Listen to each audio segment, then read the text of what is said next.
The rest of the world now. U.S. President Donald Trump has arrived at Windsor Castle to meet senior members of the royal family on the first day. That's the first full day of his state visit. He was greeted alongside the First Lady by the Prince and Princess of Wales before being formally welcomed by King Charles and Queen Camilla. The King and Queen then joined them for a carriage procession through the Windsor estate, which will be followed by a fly-past and a state banquet later in the day. Trump touched down in London late on Tuesday for the historic second visit, which will involve a crowded mix of royal pageantry, trade talks, and international politics. I know that people say that we have to do it because obviously he's the President of the United States, but I don't think that we should be aligning ourselves politically with someone with these morals and values. I think what he's done and what he's doing in his own country is deplorable. I think, there's right and wrong, and right is a free Palestine, women that have autonomy over their own body, and leaders that don't behave the way he does. I think it's pretty simple, and I'm 100% against it. That bond, nobody can change it.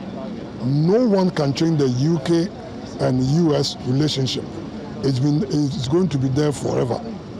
It's going to be there forever because both countries need each other, and America is our staunch ally. For more on this, I'm joined by our senior international correspondent and anchor, Afua Hagan. Afua, you're welcome. Please do tell us. We've just seen a very polarized kind of response there.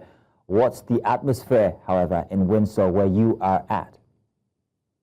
King Charles and Queen Camilla for that carriage ride through the grounds of Windsor Castle, and of course that parade by the troops, more troops than have ever been used before in a state visit, and British officials making it very, very clear that they want Trump to know that they are going bigger and better than they have ever gone before for any state visit. But like I said, there is some mixed feelings here in Windsor, and I'd like to bring in some guests with me. I have Elliot and I have Tara, who are both peacefully protesting against the Trump state visit. Now, Elliot, I'm going to come to you first. Of course, we can see your sign here. Appeasement didn't work with Hitler. Why have you come out today to protest against President Trump's second state visit? I think the fact that we're doing such an unprecedented thing for such a problematic and fascistic president is quite disgusting, really. How do you think that Prime Minister Starmer should be engaging with President Trump, in your opinion? I think they really shouldn't be. The appeasement is the issue. He needs to cut ties and start working with other nations that are being sanctioned and being sort of beaten down by the US. Tara, you are protesting as well. Trump turning 2025 into 1984. Tell me what you mean by that sign.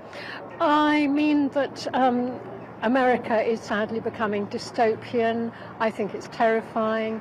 I think it shows how much one person can destroy the whole infrastructure of a massive, massive country in a very, very short time. Democracy is incredibly fragile, and we should all really treasure it and be very, very scared about threats to it, like the rise of fascism and authoritarianism. Yeah. What about what people would say about the so-called special relationship between the United Kingdom and the United States, and people in government say that we have to maintain that? Do you think that's something that we should still maintain? I do, but I think we have to do it very, very carefully.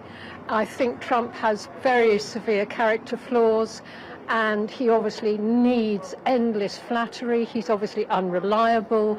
Any deals that we do with him might change overnight because he changes his mood. I think we have to handle with care, really, and be canny about it. Elliot and Tara, thank you so much for your time. I'll let you go back to your peaceful protests. But two very similar opinions there, that actually working with Donald Trump is something that perhaps the United Kingdom shouldn't be doing. Well, Afua, I want to say thank you very much for bringing us the details from Windsor, and we'll be expecting to see more as the President continues his visit. Thank you.